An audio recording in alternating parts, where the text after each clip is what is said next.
I will get on to introducing our wonderful tag team plenary presenters today. This is a first for VALA. I'd like to start off by introducing Hero Macdonald. Hero is a dynamic and future-focused library leader in the sector.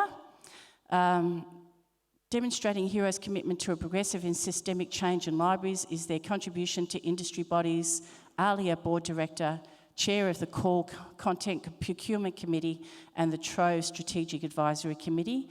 And we also have Tui Raven, who is the Senior Manager Indigenous Programs, Deakin Library. And you'll find out more about them as they go. And they are presenting Sites of Resistance in the Digital Age. Please welcome Hero and Tui.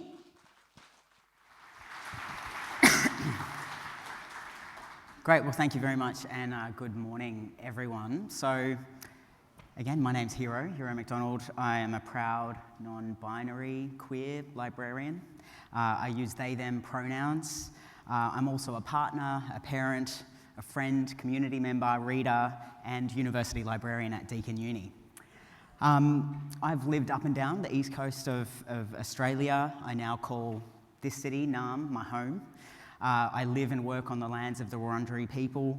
I also work on the lands of the Wadawurrung people, and I'd like to pay my respects to their elders, past, present. It's always important that I think, at these events we acknowledge the millennia of continued care and custodianship that our traditional owners have had on this country, for literally tens of thousands of years. It always was, and it always will be, Aboriginal land, and it's land on which knowledge sharing, research, industry has occurred in ways that are only yet becoming evident to many occupants of this country. I want to acknowledge that this week is obviously NAIDOC week, and this is our time to celebrate and acknowledge the incredible history, culture, and achievements of Aboriginal and Torres Strait Islander peoples in this country.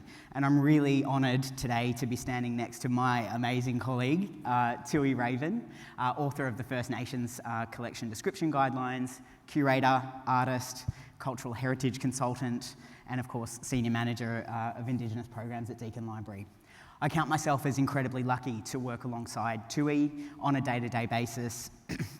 And I just want to acknowledge the incredible role that she is playing within not just our library, but within the sector, really helping to drive much needed transformation in the way that we think about and describe library collections and their connection to community and Indigenous knowledge. Putting this presentation together has been an interesting exercise in dialogue, actually, and very much a shared exploration of our different perspectives on librarianship and ways of working. We've only had a few disagreements along the way, hey Tui? Just a few. But anyway, we're here now, so let's proceed. Yeah. So I acknowledge that we're on Wurundjeri country and pay my respects to elders past, present and emerging, and also understanding the deep time connections that Indigenous people have to country. I also acknowledge that I work on Wadawurrung country down in Geelong, or Geelong as it's now currently known, and I also note to our future leaders, power on, as I recognise the struggles that Indigenous peoples have had to endure to get to this present moment. So I'm Yamaji Noongar, or we could also say that I'm one Mulla and Noongar. And why do I identify this way? So Yamaji is something that I grew up with. It was something that my great-grandfather, Teddy Edwards, had always told us about being. For context, my family is what you call 5 generations stolen. In a societal structure that is glued together by family relationships and relationality to information in general, you can only imagine the damage that's been done by protectionist and assimilation legislation. So Yamaji, did Teddy actually know that he was Noongar?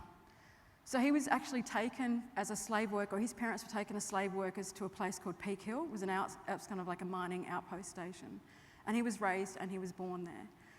He didn't realise that his parents were Noongar, but he has been accepted as Yamaji into the community, and mainly because he also had a Yamaji wife, who was my great-grandmother, who also then had Noongar wife, who had a second husband after Teddy, who's Yamaji. So I have actually Yamaji ancestry from that side of my family. Also, one Mulla. This is a term that sort of came up because my mum had been trying to track our family history, and she went out to a place called Meekatharra. She was a community of justice employee doing what's called the pre-sentence and sentencing reporting in the criminal justice system in Western Australia. So when she asked the old people in Meekatharra, which is about 200 kilometres from Peak Hill, about our family, they said Wanmala, and Wanmala means neither Yamaji nor Noongar, so that kind of fits as well. So we may well say that we are Yamaji, Noongar, and Wanmala. The Noongar we've always known about. It's something that my great-great-grandmother Julia has always known about, and also her husband is Wally, which is a very big family in Western Australia. So the ancestors on my mother's side are also described in government records as 90% being Noongar. Kungayach, Mulyup, Tundorp, Walbanga, Jirabul and Mingalii were described and recorded during the first invasions in Western Australia. So I give this introduction to show the relationality of myself, and it's something that we always do in Indigenous communities, and it's quite widespread in Indigenous communities worldwide. Sean Wilson, who's an Indigenous scholar, sorry I can never say their name correctly, so I'll just say Indigenous scholar, describes relational accountability as a process of systematically bringing relationships into consciousness and becoming accountable with, for and to them.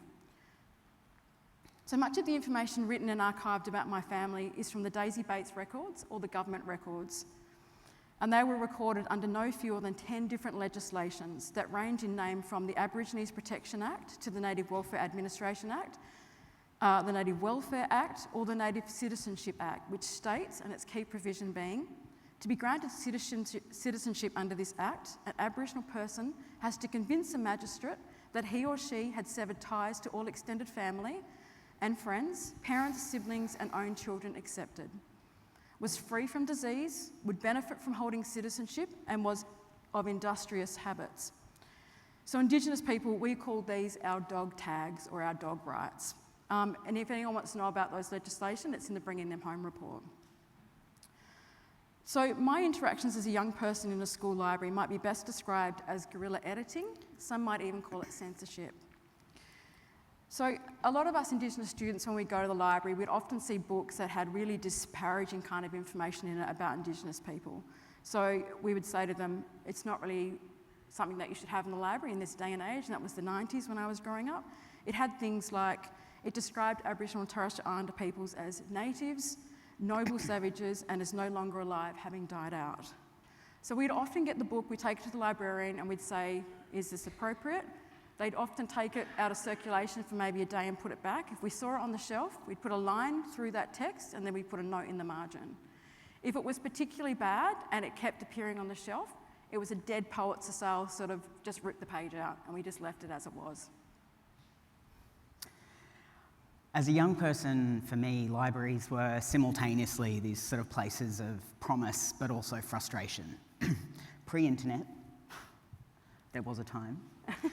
The rows of books in my school library really kind of felt like this almost limitless potential of learning and ideas and knowledge, and I loved going into my school library and poring over those shelves and, that sense of real discovery when we were still looking at books, of all the things that there was to learn in the world, science, art, literature.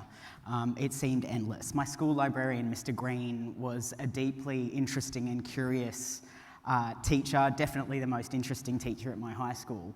A photographer, he was well read, always had something interesting to say on the topic of my latest essay. The library was really a refuge for me for quite a bit of my high school years. But it didn't take me very long to kind of start to realise the limitations of libraries and the limitations of the potentials of libraries. And with that actually kind of came a bit of a sense of betrayal. The gaps in our collection, the stories and the identities that weren't included, and looking back, I was really only aware of the sort of most superficial of these issues at the time. Even as a 15-year-old, though, I could, see that my history books were written by men. I could see that they very rarely noted the contributions of women or the experiences of women in antiquity or modern history. Likewise, they were almost silent on the millennia of rich culture and history that existed in this country before European invasion and occupation. You could see the racist stereotypes playing out, much less did they actually kind of consider history from a First Nations perspective. So even as a high school student, these issues really felt very obvious and quite disappointing to me. But I suppose where I felt those sort of biases and omissions in our library collection was really when I was searching the shelves for anything that would kind of help me make sense of my own identity, you know, something that would make me feel less alone, something that would connect me to a community that I had yet to form. I was looking for something on the library shelves that was kind of going to give me hope and reassurance, that I wasn't alone, you know, to make me feel normal. So my sense of aloneness and otherness was really amplified by the virtual silences that I found on the shelves. Fast forward, I guess, to university, you know, even in the mid to late 90s, many of the books about gender and sexuality were still, you know, shelved in there amongst criminology or mental disorders. I guess it's kind of simple, subtle and small decisions that have been made along the way as part of our professional practice that have sort of constructed and conveyed power relations between dominant and marginalised identities, often with really quite damaging consequences. So I see my role and our role now as leaders in the library profession to really start to think about, you know, how can we build on the work of those really progressive librarians within our history and build a more critical and inclusive approach to practice. At Deakin Library, I think we've really, you know, we are on a very progressive change journey enabled by an incredible group of passionate and talented and critical library professionals. And we're, you know, really embedding those principles of critical librarianship very much at the heart of our strategy. But today, we're not talking about Deakin. We're kind of talking, I guess, about, you know, where I think we might need to start to think about growing our collective impact, considering our past and present context, and probably just posing some questions for the future. So libraries are paradoxical and complex spaces, and it's not something that we talk about often enough or deeply enough. The paradoxes are clearly manifest in the tension between our progressive ethics and values and the fundamental and deeply entrenched historical, colonial, Eurocentric and patriarchal biases embedded at the very core of our profession. This can be most clearly seen in our systems of classification and cataloguing, and also in the pervasive discourse and around neutrality. Code, of course, for preserving the status quo and the interest and perspectives of the dominant culture. The fundamentals of our classification and description systems remain largely unchanged. However, over time, the profession has gradually embraced more progressive values of equity, diversity and inclusion. And discourse around libraries is often framed around our contribution to the creation of more progressive, democratic and inclusive societies. We have a long and proud history of librarians at the forefront and front lines of social movements, occupying spaces of activism, fighting against discrimination and censorship, fighting for equality and the freedom to read. Librarians like Barbara Gittings, Sanford Berman, E.J. Josie, Ruth Brown, deeply principled and truly progressive librarians who fought for LGBTQ+ rights, black rights and the freedom to read. Librarians who made meaningful changes in our profession and society. And I suppose in our contemporary context, you know, we're looking particularly to so many of our amazing colleagues in the public library sector who are very much now back on the same front lines that, you know, that those librarians that Tui referenced before were. People who are fighting book challenges, people who are protecting rainbow story times, colleagues who are fiercely protecting our right to read against very real threats from the far right. These are colleagues who are demonstrating that the profession, or the professional decisions we make or don't make, the aspects of our practice that we change or don't change, the issues that we stand up for or don't, have real-world consequences for who is included and who is excluded, and these decisions, sometimes small and sometimes large, really change the way that communities engage with information and have implications fundamentally for the shape and the character of our society more broadly. The library profession has power, and with that power comes responsibility. Today, Hira and I want to explore what this means in a contemporary context, looking at collections, workforce and technology, and suggest that libraries individually and collectively affirm or reaffirm their roles as critical sites of resistance against the growing forces of digital colonialism. Continuing that idea of the paradox, we start with the obvious fact that Western libraries are inherently a colonial cultural artefact. They are the very embodiment of the colonial intent to impose a new order of knowledge and to construct and maintain a cultural record from a very specific Western and patriarchal paradigm, presented as a universal truth. Other knowledges and other knowledge paradigms outside of the colonial perspective were explicitly and systematically excluded. minimised and delegitimised through various library structures and practices. Libraries were originally agents of the establishment. Paradoxically, libraries have in parallel been accused of being culturally subversive, too anti-establishment, too socialist, a profession that is fiercely anti-censorship, providing access to dangerous books that threaten the status quo, and founded on a belief that access to information matters and that people should have access regardless of their ability to pay. As cultural institutions, we're in the business of curating and providing access to the cultural record. And the question has and will continue to be, whose culture? Whose heritage? What kind of records? And who decides? In the end, of course, there is no objectively right answer. Librarianship and information work is an inherently human and inherently social activity. Perspectives of what is right change over time, informed by the knowledge, expertise, ethics, and appetite for change of the professionals who exist to answer those questions. Each institution and each librarian brings different perspectives, values, and priorities to these decisions. Our profession is a conversation. So I think it's quite useful to think about libraries in the context, going back to some sort of uni days of critical theory around Foucault's concept of the apparatus. The apparatus is defined as an ensemble consisting of discourses, institutions, architectural forms, regulations, laws, administrative measures, scientific statements, philosophical and moral propositions. In short, it is the said as much as it is the unsaid. So the combined effect of an apparatus is really to embody, maintain, and construct a network of power relations, both explicit and implicit. Thinking about the said versus the unsaid in knowledge organisation systems like libraries, it's really interesting to consider the ways in which biases are embedded in myriad ways, both overt and subtle, explicit and implicit, and offered inadvertently rather than deliberately. We look at things like opening hours, the facades of our buildings, the careful design of our spaces and service points, the layout and diversity of our collections, the diversity of our staff, how we define membership, our borrowing rules, the penalties that we might impose, the technology that we provide access to. They all communicate things that are said and unsaid. When talking about bias, and there's been a lot of discourse obviously around decolonisation in library systems, as Tui said, the starting point is often our classification structures, partly because it is one component of an apparatus that very explicitly constructs hierarchies and power relationships. And it's been used historically to really reinforce and privilege patriarchal and Eurocentric perspectives. I think the critiques of Dewey and Library of Congress subject headings are very well documented.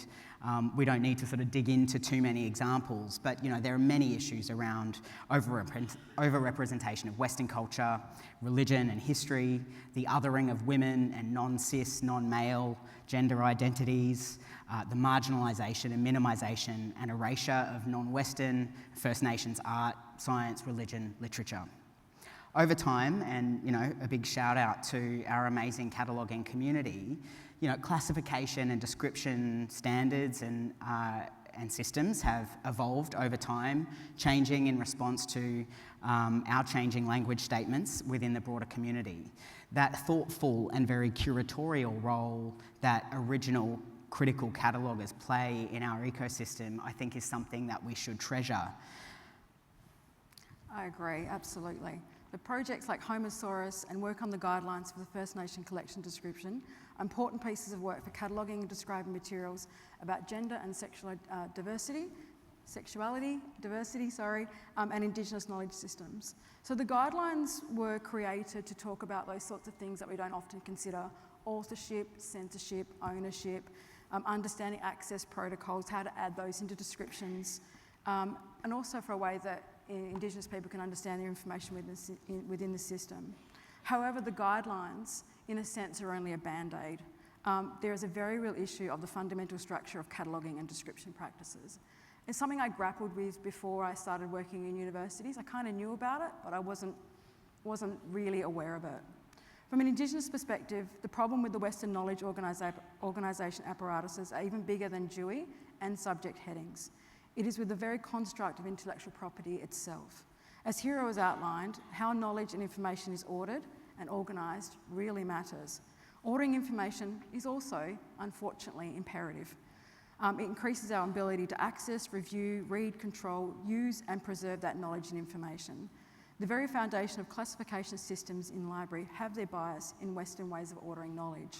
The knowledge preservation in library context related to two things.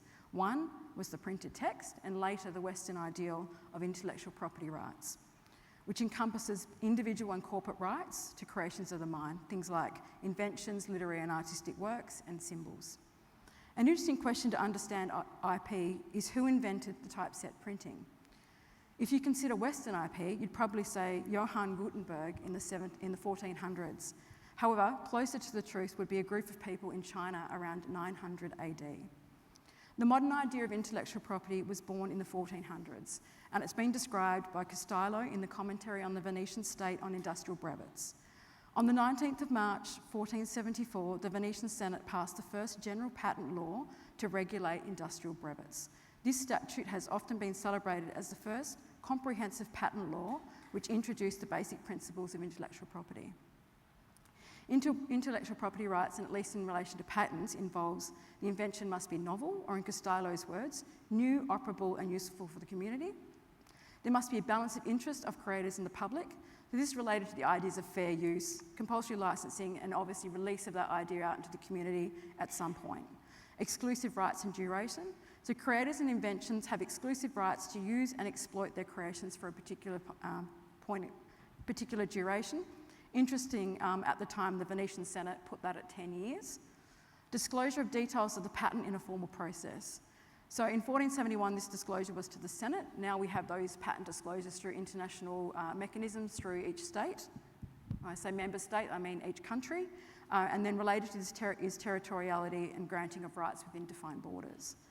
Intellectual property rights, like patents, order descriptions by ensuring that things like invention, the invention title, applicant, inventor, filing date, and the date patent has been granted are added to the description. We also order our catalogue descriptions in a very similar manner, based on IP, author, date, title, etc. I'd hoped to use a specific example from the ISO 1548, which is International Standards Organisations related to information documentation and records management. However, in true information or knowledge capitalism, I would have had to have paid for each download just to access the document. The one system of intellectual property rights has created unintended consequences. The most prevalent, perhaps, is bias and how it plays out in systems, processes, and practices. When we order information based on Western systems, we unintentionally create and recreate bias. In doing so, we must understand that libraries are not neutral places.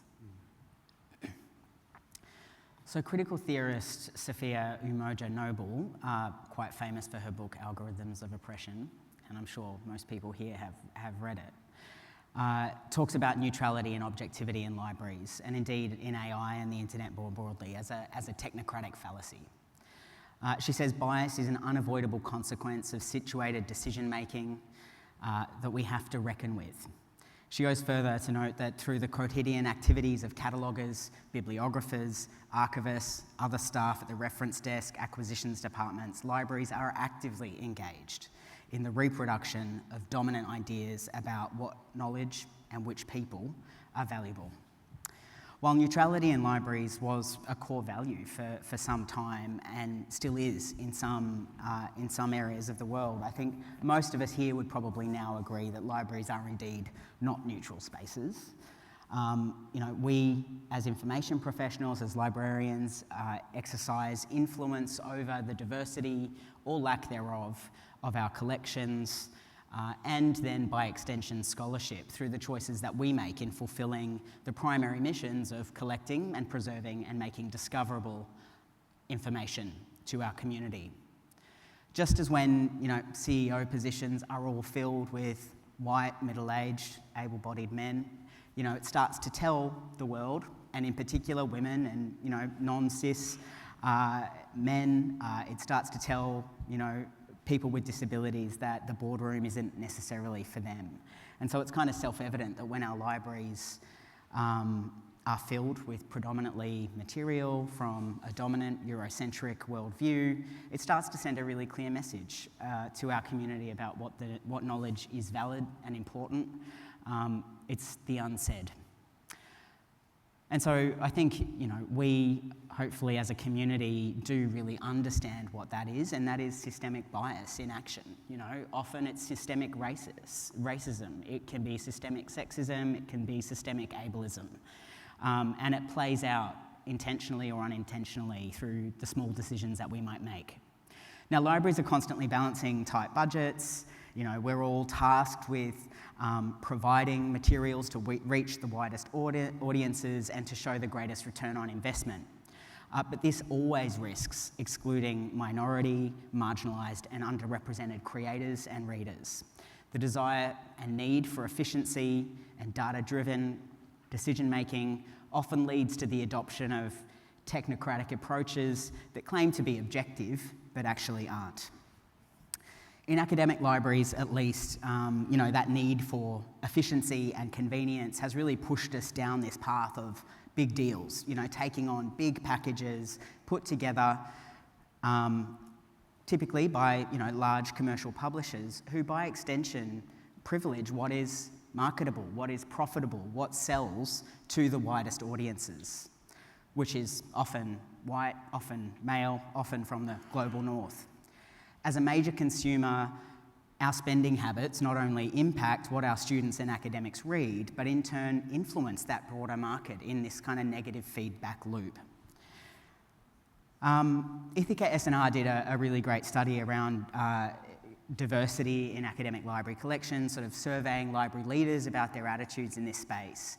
And the survey certainly indicated that most library leaders are committed to building more diverse collections, but very few, including me, have implemented really robust diversity strategies. We are in the process of dealing with this and grappling with this issue at Deakin, but we certainly haven't solved it. And it is complex, and there are a range of competing priorities and challenges and tensions that we have to balance. But what is clear is that without a diversity strategy, our selection, but then also deselection formulas can really negatively impact the diversity of our collections, where material needed for more niche disciplines, smaller reading communities are much more likely to get weeded due to low circulation. When I worked at the State Library of Western Australia, I was privileged to what I would describe as a catastrophic weeding decision. Privileged only because, as an Indigenous person, I also have studied linguistics, so I was aware of the serious nature of the decision. I was walking back from lunch one day near the loading dock, and there was a whole bunch of skip bins out there, and this book on sign languages of Aboriginal Australia was in the bin.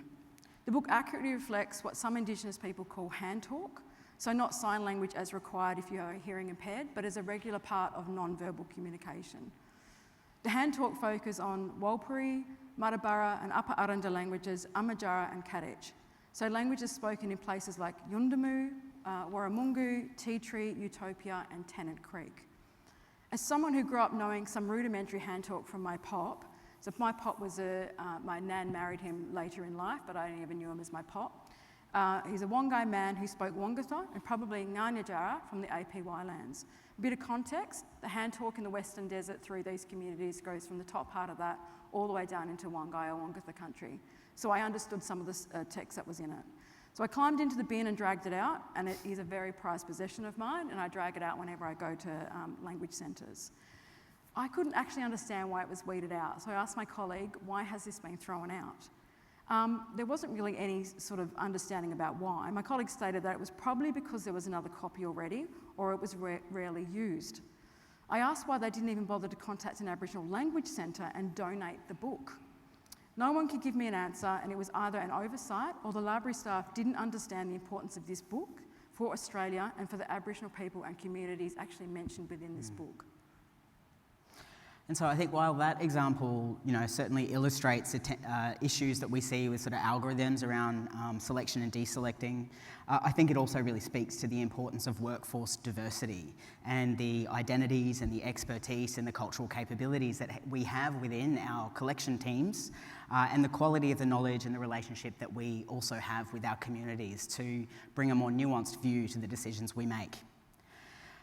It is, of course, important to acknowledge that many of our issues have been amplified by the publishing industry and the tech industry itself. And sorry, this is not a blame game, it's just a reality of the world that we are in. You know, a number of recent studies have been conducted into the diversity of the publishing industry, both here and in the US. In the Australian context, in 2022, Susanna Bowen and Beth Driscoll from University of Melbourne, just up the road, conducted a survey of the Australian publishing industry to look at diversity and inclusion.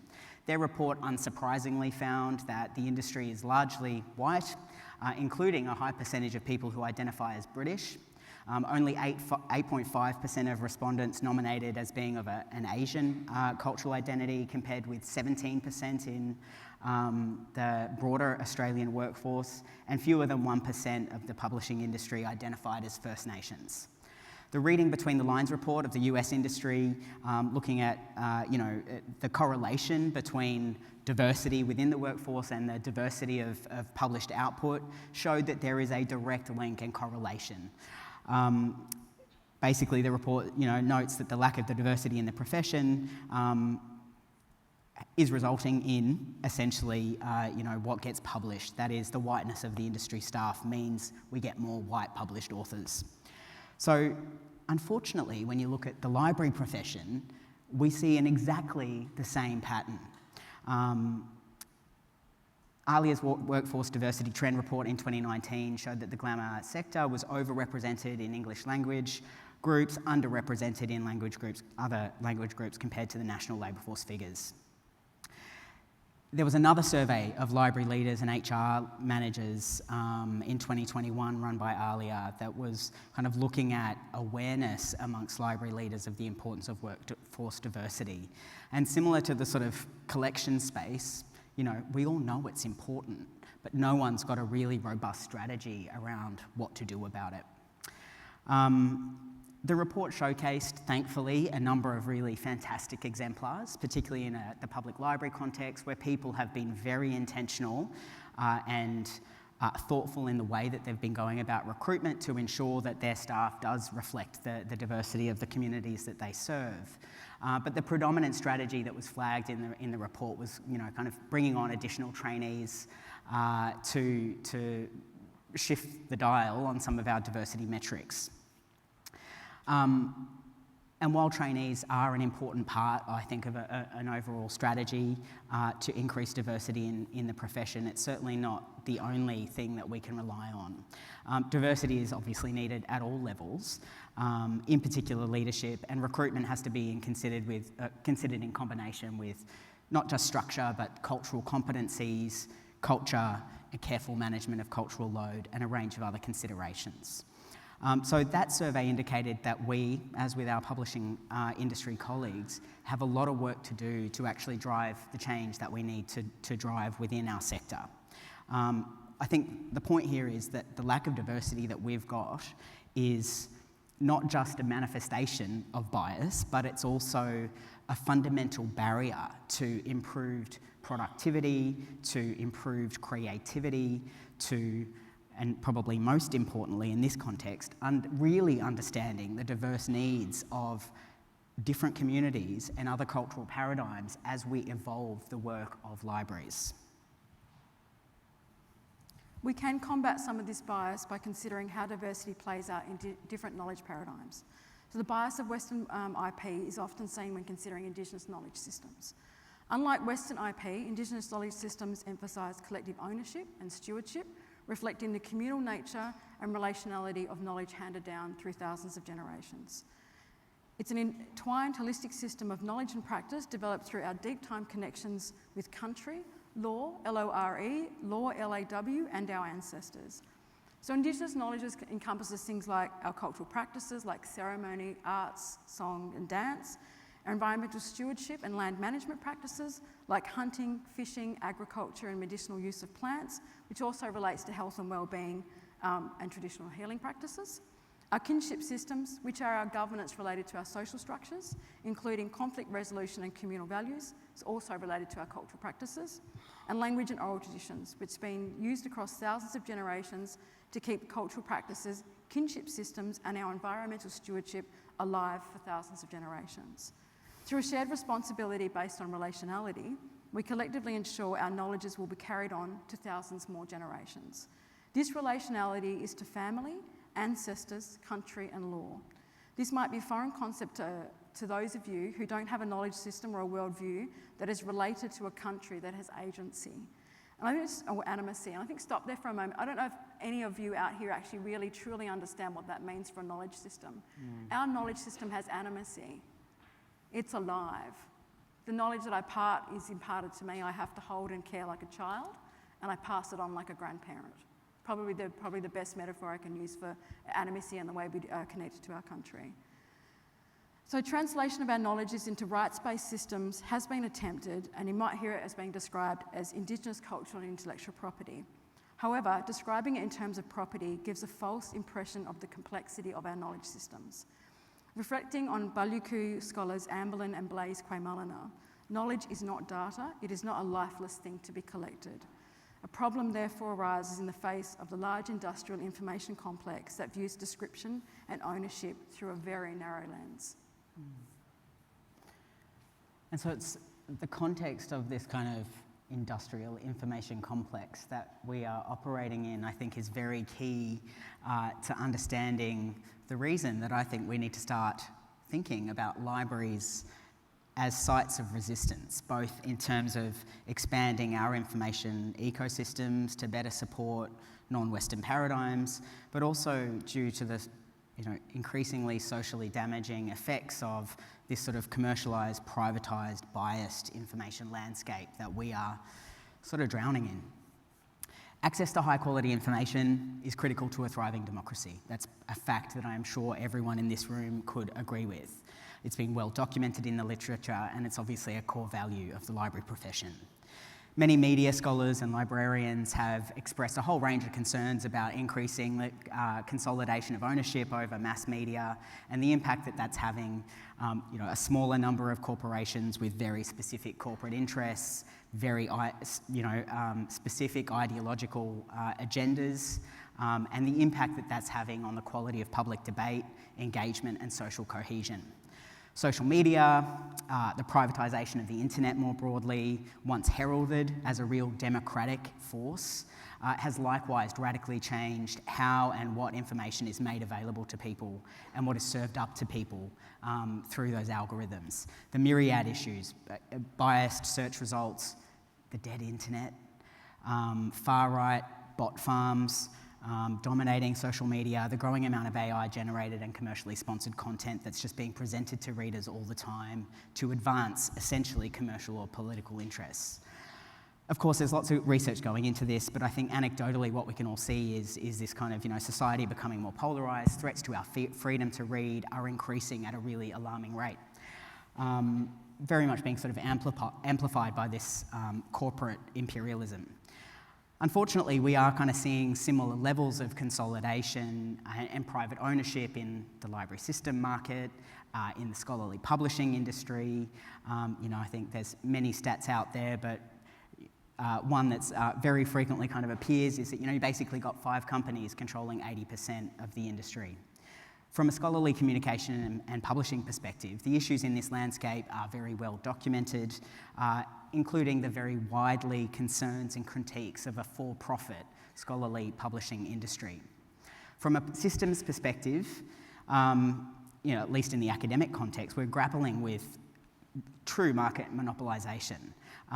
We've got vertical integration of systems, data, content, which is then further monetised to create new products. But libraries are really locked into very complex proprietary ecosystems with these sort of monolithic systems at the centre, very much kind of inhibiting, I think, innovation in the spaces that we need.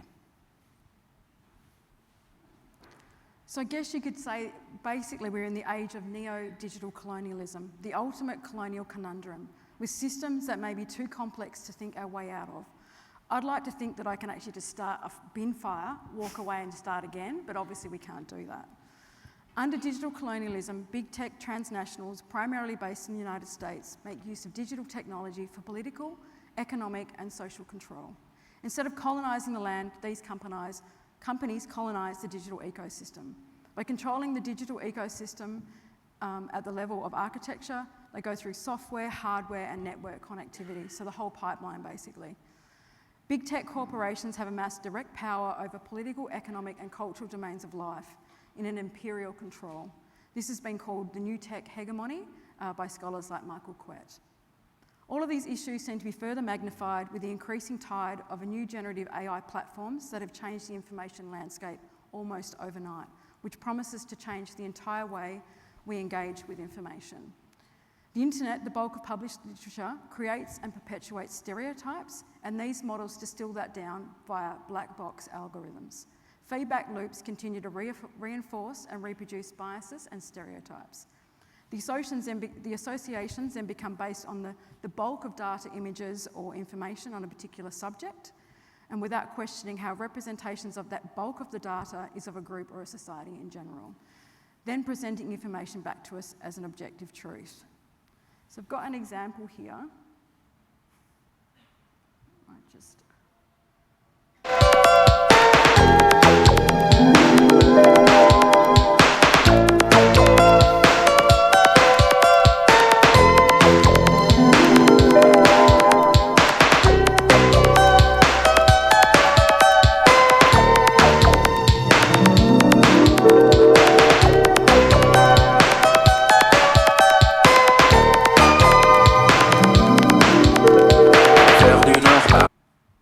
So I won't play the whole video, but please look it up online.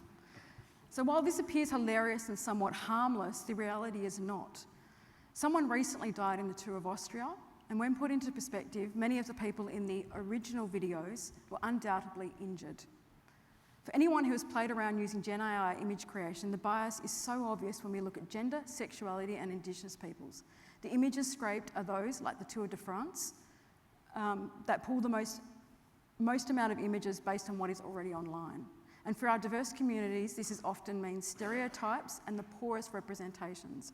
In essence, we, us, and no doubt media, created this bias, and generative AI is just amplifying this process. As the internet, big tech, big data, and AI, along with publishing, become increasingly consolidated under a few corporations, it's vital to scrutinise the process shaping the information we receive. For me, as an Indigenous person in library and information spaces, what is most interesting is how intellectual property and Indigenous culture and intellectual property rights plays out in the tidal wave of generative AI. From my point of view, while it's incredibly important to consider bias, as it currently stands, generative AI subverts the very idea of ownership, whether that's individual rights or collective rights. Maybe it wasn't even generative AI, maybe it was mirroring a growing reflection of meme and the socials.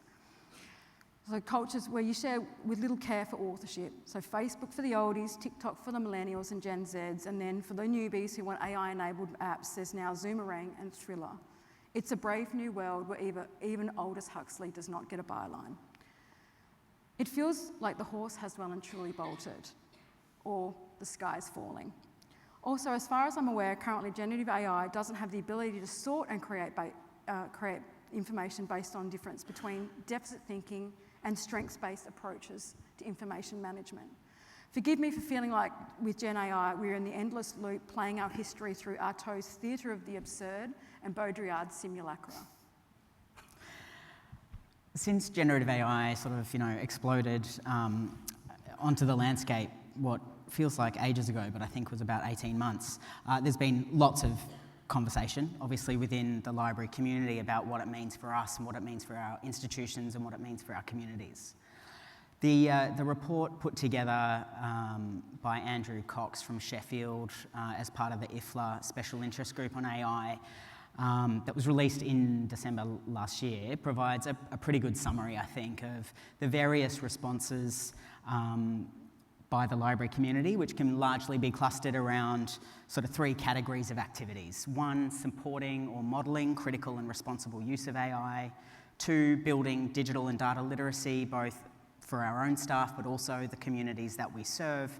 And thirdly, using AI technology strategically and responsibly for our own operational efficiency.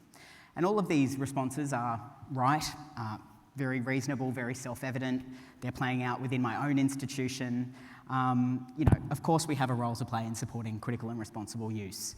Of course we have a role to play in building digital and data literacy.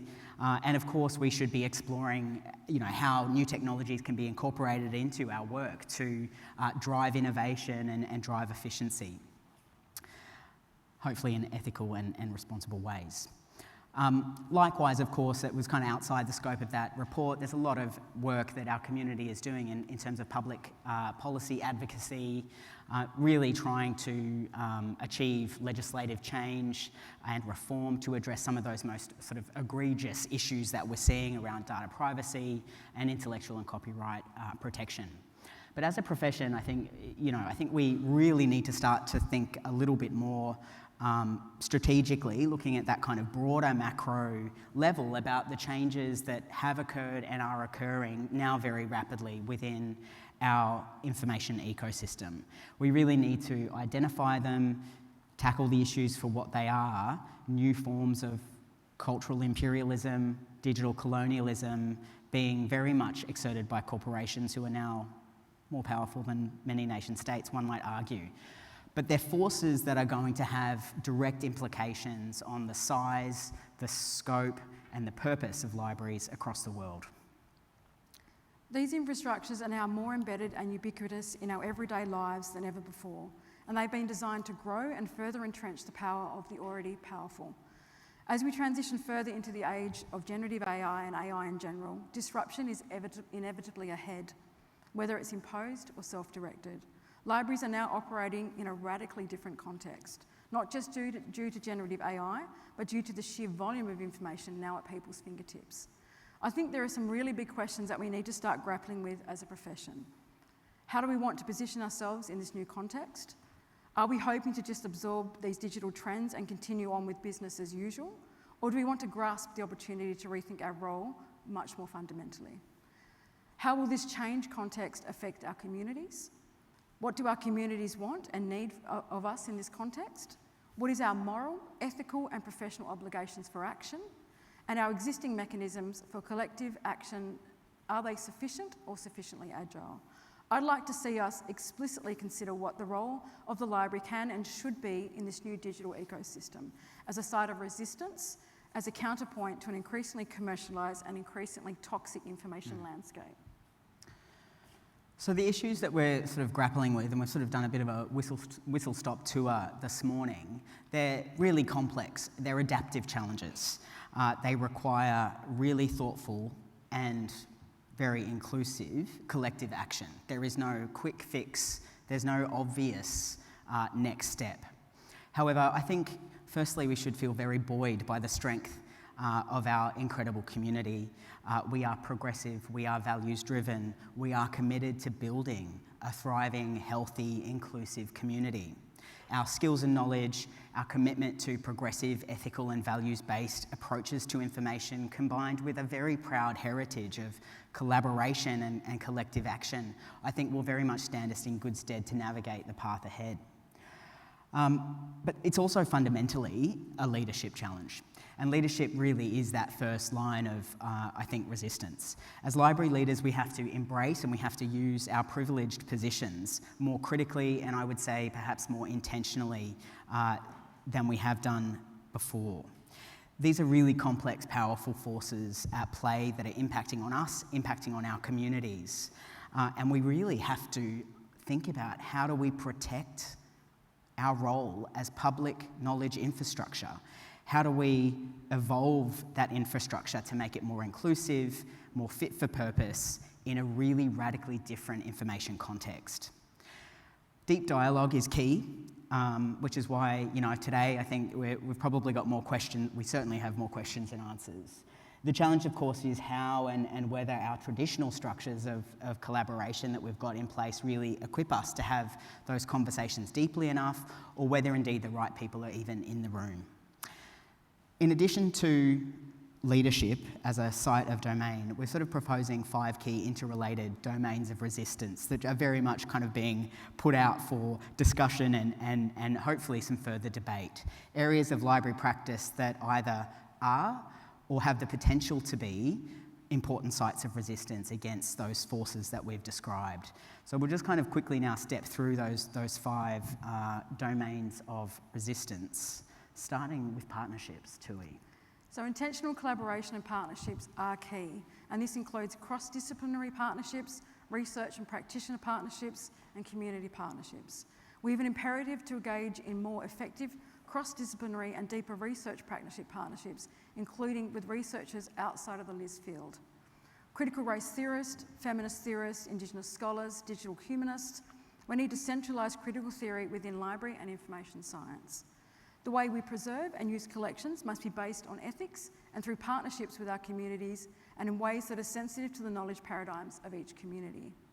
What can we do to add value to communities to create, describe and preserve their own collections? At Deakin, we have the Lois Lane collection, which contains a large amount of Wadawurrung knowledge, as described by a non-Indigenous archaeologist and school librarian, Lois Lane. That information was collected sort of the 1950s to 1970s-ish.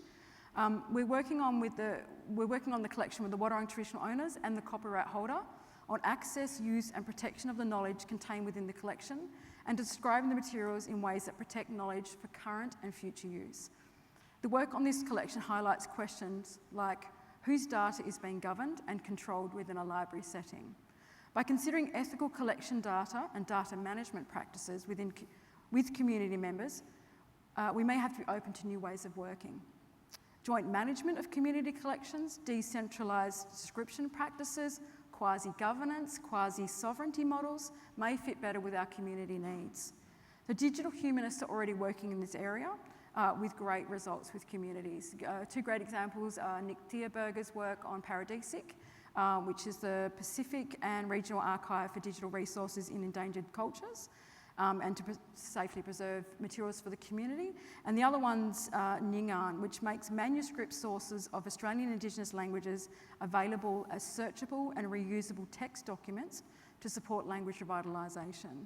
So the idea is that you get the materials out of the collection, you take it to Nyingan, it works through it, you get a copy back in a digital sense, and then you can actually delete that digital archive. So no one else has access to it, you've just got it as a research copy. Also, should libraries move further into supporting local community-led resource and self-publishing to capture the voices of local communities to build local cultural records?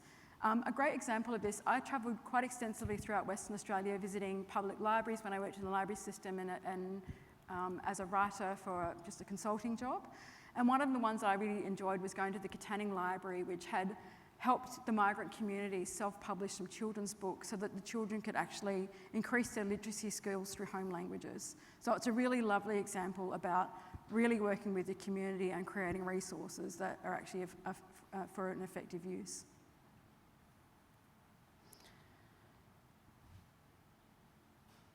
Off you go.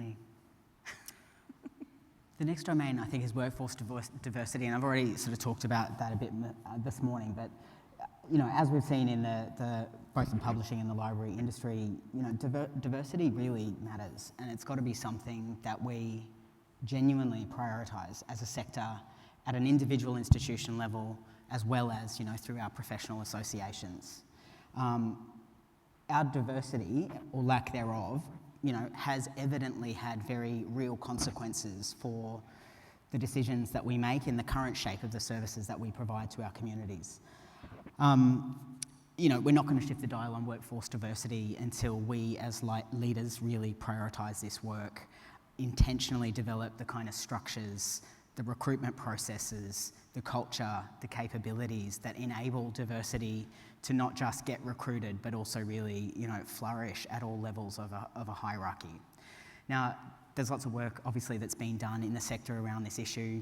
I want to call out Dr. Kirsten Thorpe's report on the National Survey of Aboriginal and Torres Strait Islander employment in Aboriginal libraries. In Australian libraries, if you haven't read it, please do. It really highlights that need to embrace a much more strategic framework and approach in this space. But it is not something that just falls to ALIA or falls to, you know, LIS educators to get more people through the door. We've really got to think about the kinds of roles that we're offering, the kind of roles that we are intentionally creating to make space for different voices around the library table. So I think as a site of resistance, we actually have to genuinely commit to action in this space.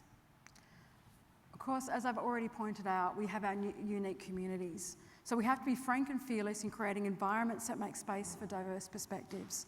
It can be hard to speak up and feel safe in doing so. Unless we have the hard conversations and actively listen, we won't make changes. At Deakin, we've committed to building diversity, equity and inclusion cultural capabilities amongst staff, including neurodiversity training and supporting all library staff to complete the 10-module IATSIS Core Cultural Learning course. Thoroughly recommend you do it if you haven't done it. And as a starting point to building cultural intelligence. If you aren't sure where to start, check out the Australian Human Rights Commission's Workplace Cultural Diversity website, and it's a great place to start with a range of case studies and an audit tool to review existing organisational planning, policies, recruitment and intentional processes. Having said that, I don't think we've done that, so even we have to look at that again. The talent pipeline is also quite obvious. So at Deakin, we're recruiting for the Indigenous librarianship cadet position. We held interviews last week. The position recognises the inherent complexity of Indigenous knowledges in library systems and the unique requirement of Indigenous peoples to inform and lead in this area. So you obviously need to consider your collections and the needs of your communities and recruit accordingly. So moving on to collections, which I think are a really sort of critical part of this conversation, notwithstanding all the questions that remain around, what is the future of library collections. But, I mean, who here in this room knows what percentage of their collection is authored by First Nations authors? Or people from culturally and linguistically diverse backgrounds? Queer authors? People with disability? No, including myself. And it is really challenging to know that, by the way, because we simply, often don't have the sort of the metadata that allows us to do the analysis. But they're important questions, and we need to be asking them, and we need to be thinking about them. I mean, does anyone here sort of regularly incorporate diversity checks on the big packages they're buying? Or does anyone here, and maybe the publishers in the room, I mean, who here has a diversity policy and has set some firm KPIs to increase the diversity of the material they're publishing? I'll pick you up later. I think the point is here that, we have to commit to being really intentional in this work. We have to leverage our power as libraries, as consumers in this conversation by asking more of our publishers, treating our acquisitions budgets as real levers to shift the dial on what gets published. But procurement is probably only one part of an overarching diversity strategy, I think, in the collections space. The other obvious piece to this puzzle is very much in the open scholarship space and thinking about, how libraries can and do contribute to the production of a more diverse knowledge ecosystem by investing in open initiatives. I think it's fair to say that in the academic library context, certainly our role in collections will be dramatically changed with, the transition to full open access. And that kind of opens up some interesting questions and some interesting opportunities about where then we want to invest our time and energy in supporting other open initiatives. The point I wanted to make as it relates to this kind of notion of sites of resistance is that when we're looking at our open education programs and our open access initiatives, including our support for diamond journals and the like, we often think about them as sort of being sites of resistance against a for-profit publishing system, but we also need to start thinking of them as sites of resistance against that sort of, forces of digital colonialism and that sort of, cultural imperialism in its broader sense, to ensure that we are strategically using those open initiatives to amplify voices that might not have a place in a more commercial, marketable, profitable context. Without a clear diversity strategy, we really do risk sort of reproducing a lot of the similar issues that we're seeing in a commercial industry. And I do want to kind of shout out the Call OER grant program for being a really great example of baking in diversity within the sort of the core of that program.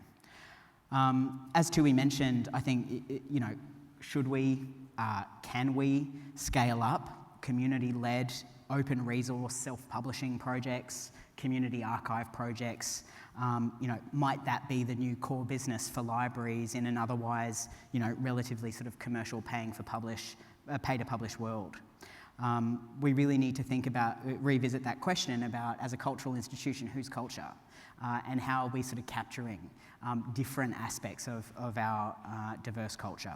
So I guess the question here is, can we as a profession collectively commit to embedding DEI priorities more formally and more systematically into our collection strategies, practices, and open initiatives? Just aware of the time, so I'm going to briefly only talk about programming and education. It's a great site of resistance, and it's an area that we've actually had a lot of success in. Certainly at Deakin, through our programming and events, we've had some amazing exhibitions mapping stigma in relation to Victorian women with disability or from refugee backgrounds and any other diverse backgrounds. Eco-Digital Futures also has this discussion about how ecology and the digital intersect. And then last night we were at the NAIDOC Week opening for the Fire Within exhibition, which is 2 complementary exhibitions with Lowell Hunter, site-specific work, and then The Earth Above, which is a dome experience. It's also important that we unpack things like critical librarianship and critical digital literacy. So we're doing the critical librarianship through a number of initiatives. One of them is called Black Focus. It's an Indigenous focused content, but it talks about library spaces. And the other one is through information sessions for people that we actually invite in. In general, there is more work that we can do, even in the education pipeline. I'll pass over to you. Yeah, and lastly, technologies, and then we're over. We are. Thank God. So look, I don't think I'm going to offend anyone in this room if I kind of, describe library technology as a bit of an archaic, unnecessarily complex Frankenstein. I don't think I'm going to offend anyone if I say we're delivering. Okay, maybe. Sorry. I don't think I'm going to offend anyone. I hope not. If I say that I think we're providing digital experiences that are truly out of step with the expectations of most community members today. And I am sorry if I offended anyone. I think, in an academic library context, honestly, we're very close to losing that discovery battle, if we haven't already. So I think there are some very real questions that we have to be asking, and asking more loudly or differently to think about what that future landscape looks like. There's lots of literature getting published about, the potential for linked data. There's lots of literature looking at, blockchain in cultural heritage contexts. And these potentially offer some really interesting opportunities to shift the paradigm for libraries. But I think instead of just sort of, doing what we have done and sort of bolting on new technologies into that space, I think we really have to go back to the sort of drawing board and think about our fundamental purpose and vision for that whole pipeline of activity. I guess the question for us is, are we genuinely, as a community, prioritising investment in this work in a critical enough and in a progressive enough way?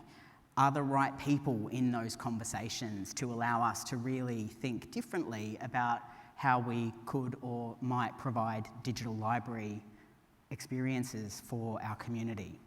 There's no doubt we need sustainable, scalable, robust, efficient knowledge infrastructure, but we also need it to be public, and we need it to be community owned, and I would argue preferably open.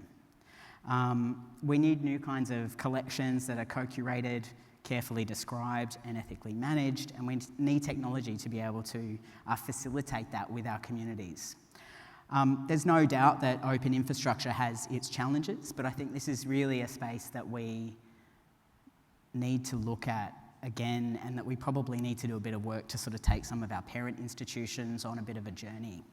I guess the questions here are, how might Australia and Aotearoa really work together in partnership with Indigenous scholars, with critical theorists, with community, with other interested parties to, imagine a new shared national digital infrastructure that can enable different knowledge paradigms and different kinds of engagement with our cultural heritage. Can we make the intentional decision to invest in open, library-led and community-led projects? And I do want to give a big shout out to the colleagues at Caval and National Library for, making some really progressive choices in this space. And I think that kind of, opens up some really exciting opportunities for us as a country going forward. Can we commit to deeply exploring new kinds of community-driven, community-owned information ecologies that we haven't yet even imagined yet because we haven't asked the right people? Before I pass on to Hero for the close, it's just one important thing I should note in relation to ownership and concepts of ownership.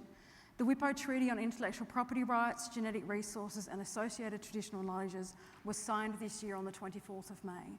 And what that means is that the patent system now has to consider traditional knowledges within that practice, and also whether the idea of novel is actually novel if it's already been used by traditional peoples.